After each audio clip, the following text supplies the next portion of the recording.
Hello everyone, hope you are doing good. In this tutorial, I'll be showing you how to remove the image zoom feature on product pages on Shopify. For example, once you hover over a product image, you can see the zoom feature right here. I'll be showing you how to remove this zoom feature. So the first thing you will need to do is go on your Shopify admin page. Once on the admin page, I want you to go over to the left-hand menu option and you are going to tap on Online Store. Once you have selected Online Store, you will automatically be redirected to the theme page.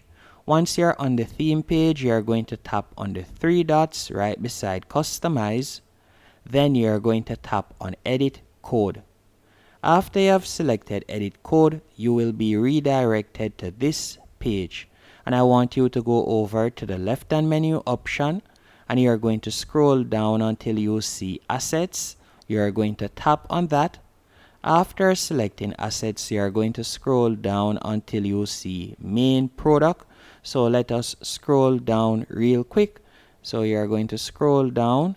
So let's do that. We're going to scroll down until the section that says Main Product, as you can see right here.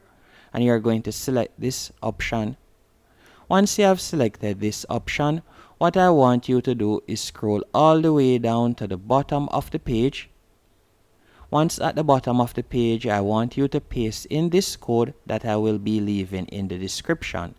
So you are going to simply copy and paste in the code. So we are going to paste it right here. Then you're going to tap on Save in the top right hand corner. Once the changes has been saved, if I were to go back on the previous page, you can see right here. Remember that we are trying to remove the zoom feature from here. So all I would need to do is simply refresh the page. Once the page has been refreshed, if I were to hover over the image once more, you can see that the zoom feature is no longer there.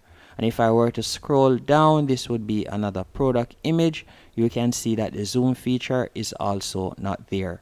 And if you'd like to know how to add a GIF to your product page, whether you like to add it to the product image or you like to add it to the description, I've done videos on how to do that, so be sure to check out my channel as I've done numerous tutorials on different stuff on Shopify. Again, thank you for watching. I hope you found this tutorial helpful. If you did, be sure to hit the like button and subscribe.